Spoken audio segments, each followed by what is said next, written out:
6 വർഷം മുമ്പ് ശരിക്കും പറഞ്ഞാൽ 2019 ഞാൻ ലൂസിഫർ കാണുന്ന സമയത്ത് ഞാൻ ആക്ച്വലി കേരളത്തിലെ ഒരു തിയേറ്ററിൽ നല്ല കണ്ടിന്. ഞാനന്ന് യുഎയിലായിരുന്നു. ആ യുഎയിലിരുന്ന സമയത്ത് ലൂസിഫർ കേരളത്തിലാണെങ്കിൽ ഭയങ്കരമായ സംസാര വിഷയം വൻ ഹിറ്റിലേക്ക് പോയിക്കൊണ്ടിരിക്കുന്ന ആ സമയം പോയ തൊട്ടിട്ട് ഞാൻ ഏറ്റവും കൂടുതൽ കൈയടി ലാലേട്ടന്റെ ഓരോ മൊമെന്റിനും കൈയടിയായിരുന്നു.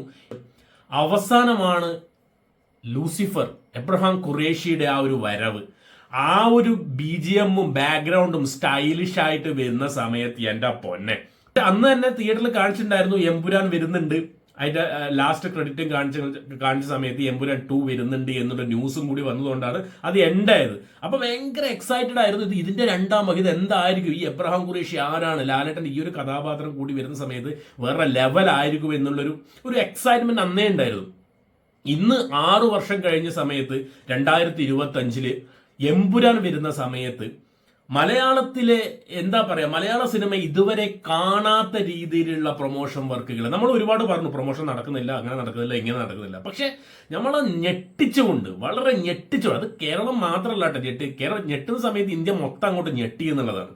ഇതുവരെ കാണാതെ ഒരു മലയാള സിനിമയ്ക്കും ഇതുവരെ നേടാനാവാത്ത വിധത്തിലുള്ള ഒരു ബ്രാൻഡിങ് നടന്നു, ഒരു മാർക്കറ്റിംഗ് നടന്നു എന്നുള്ളതാണ്.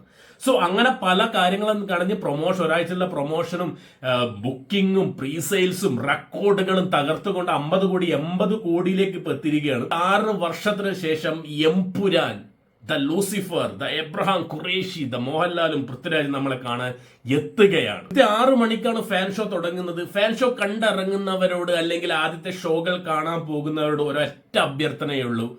നിങ്ങൾ പടം കണ്ടുവന്ന് സോഷ്യൽ മീഡിയയിലും അവിടെ ഇവിടെ ഇട്ടിട്ട് ദയവ് ചെയ്ത് സ്പോയിലേഴ്സ്, എന്താണ് ഇത്തരത്തിലുള്ള സ്പോയിലേഴ്സ് നിങ്ങൾ ഒരിക്കലും പ്രചരിപ്പിക്കരുത്. അത് പോസ്റ്റ് ആയിക്കോട്ടെ, സ്റ്റാറ്റസ് ആയിക്കോട്ടെ, ഇനി ഒരിക്കലും വീഡിയോ എടുത്തുകൊണ്ടോ അത്തരത്തിലുള്ള പ്രവണതകൾ പ്ലീസ് ദയവ് ചെയ്ത് ഒഴിവാക്കണം. നമ്മൾ ഈ പുഷ്പ 2 ഇറങ്ങുന്ന സമയത്ത് അല്ലെങ്കിൽ ബാഹുബലി RR, ഈ നോർത്ത് ഇന്ത്യൻ മക്കൾക്കില്ല ഒരു സോറി ഈ നോർത്ത് ഇന്ത്യക്കാർക്കുള്ള ഒരു സ്വഭാവമാണ്.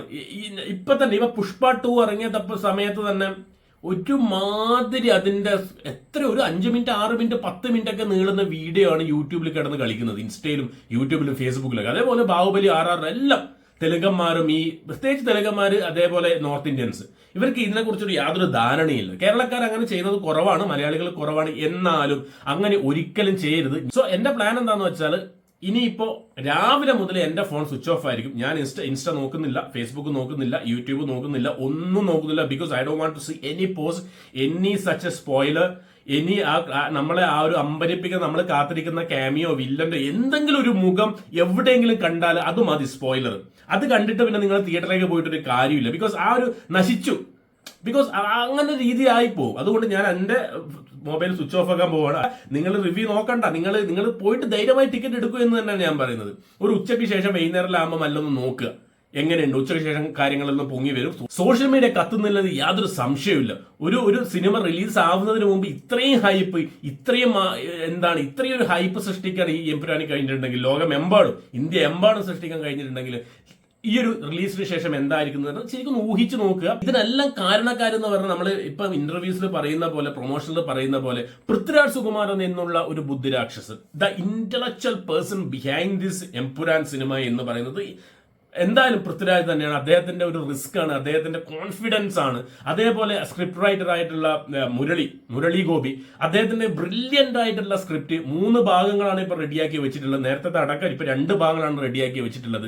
അദ്ദേഹത്തിന്റെ കൂടെ ആന്റണി പെരുമ്പാവൂർ എന്നുള്ള സ്വപ്നം കാണാൻ മലയാളികളെ പഠിപ്പിച്ചുകൊണ്ടിരിക്കുന്ന, അല്ലെങ്കിൽ സിനിമയിൽ മലയാള സിനിമ ഇതല്ല പാൻ ഇന്ത്യൻ ലെവലിൽ അല്ലെങ്കിൽ ഇന്ത്യൻ വേൾഡ് ലെവൽ അറിയപ്പെടണം എന്ന രീതിയിൽ ഒരു സ്റ്റെപ്പിന് വേണ്ടിയിട്ട് ഇത്രയും അധികം സ്വപ്നം കണ്ടുകൊണ്ടിരിക്കുന്ന ഒരു ആന്റണി പെരുമ്പാവൂർ എന്നുള്ള ഒരു പ്രൊഡ്യൂസർ, അതിനും ഒക്കെ മുകളിലായിട്ട് ലാലേട്ടൻ എന്നുള്ള, മോഹൻലാൽ എന്നുള്ള ഒരു ബ്രാൻഡ്. ലാലേട്ടൻ ഇല്ലാതെ ഒരിക്കലും ലാലേട്ടൻ അല്ലാതെ എബ്രഹാം ഖുറേഷി, സ്റ്റീഫൻ നെടുമ്പള്ളി സാധ്യമാവില്ല. അതങ്ങനെ തന്നെ. ലാലേട്ടൻ നോ പറയുകയാണെങ്കിൽ ചിലപ്പോൾ സിനിമ തന്നെ നടന്നില്ല എന്ന് പറയും. സോ ഇവരൊക്കെ ഒരു ഹാർഡ് വർക്ക്, എഫേർട്ട്, അവരുടെ ഒരു ഫ്രണ്ട്ഷിപ്പ് എല്ലാം ഇതിലുണ്ട്.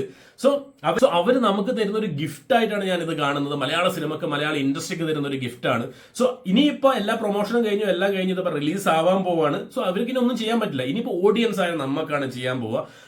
തിയേറ്ററിലേക്ക് പോവുക, കുടുംബസമേതം പോവുക, റിവ്യൂസിനോ അല്ലെങ്കിൽ ഞാൻ റിവ്യൂ പറയുന്ന ഒരാളാണ്, പക്ഷെ റിവ്യൂസിനോ ഒന്നും നിങ്ങൾ കാത്തു നിൽക്കണ്ട. This is going to be a massive huge hit in the Malayalam industry, not only in the Malayalam industry. തമിഴിലും തെലുങ്കിലും കന്നഡയിലും ഹിന്ദിയിലും ആൾക്കാർ ഞെട്ടാൻ ഇരിക്കുന്നതേ ഉള്ളൂ എന്ന് മാത്രമേ പറയാനുള്ളൂ. ആൻഡ് സിനിമ കാണുന്ന സമയത്ത് നമ്മൾ പ്രത്യേകം ശ്രദ്ധിക്കേണ്ട കാര്യങ്ങൾ, ടോവിനോയുടെ കഥാപാത്രം ശ്രദ്ധിക്കുക. പല പ്രഡിക്ഷനും ഡീകോഡിങ്ങും വന്നതാണ്. സുരാജ് വെഞ്ഞാറമ്മൂട് ഒരു പുതിയ കഥാപാത്രം ചെയ്യുന്നുണ്ട്. ആൻഡ് അതിന് പുറമെ പൃഥ്വിരാജിന്റെ ഒരു കഥാപാത്രം, സായിദ് മസൂദിന്റെ പല ഫേസുകളും നമുക്ക് കാണാൻ പറ്റുമോ അറിയില്ല. കബൂക ഉണ്ട്, കാമിയോ മറക്കരുത്. ആരാണ് കാമിയോ എന്നുള്ളത് വലിയൊരു സ്റ്റാർ തന്നെ ഉണ്ട് തന്നെയാണ് സംസാരങ്ങളും കാര്യങ്ങളും ഒരു കൺഫേം ന്യൂസ് പോലെ തന്നെയാണ് വരുന്നത് അണിയറ പ്രവർത്തകരിൽ നിന്നും. അതേപോലെ വില്ലൻ, ദ മെഗാ വില്ലൻ തന്നെയാണ് നമുക്ക് ഇതിൽ കാണാൻ പോകുന്നത്. Face to face with Abraham Qureshi. ശ്രദ്ധിക്കുക. മഞ്ജു വാര്യർ ഉണ്ട്, അതേപോലെ കുറെ കഥാപാത്രങ്ങൾ, കുറെ അഭിമന്യു സിംഗ് ഉണ്ട്, അതേപോലെ കുറെ കഥാപാത്രങ്ങൾ, പുതിയ കഥാപാത്രങ്ങളും കാര്യങ്ങളായിട്ട് പുതിയ രീതിയിലാണ് എമ്പുരാൻ നമുക്ക് മുമ്പിലേക്ക് വരുന്നത്. നാളെ March 27 of 2025 this is called to be Empuraan day, Abraham Qureshi day എന്ന് തന്നെയാണ് മലയാള സിനിമയിൽ ഇനി ഓർക്കാൻ പോവുക. സോ ഞാനും എന്റെ ഒപ്പീനിയൻ ആയിട്ട് സിനിമ കണ്ടിട്ട് ഇവിടെ വരും, എന്തായാലും നിങ്ങൾക്ക് മുന്നിൽ വരും. എല്ലാവരും പോയിട്ട് കുടുംബസമേതം കാണുക, എംപുരാൻ ആഘോഷമാക്കുക, എൻജോയ് ചെയ്യുക, ആസ്വദിക്കുക. So thank you so much guys for watching and keep watching and remember the name guys is bald and beard react.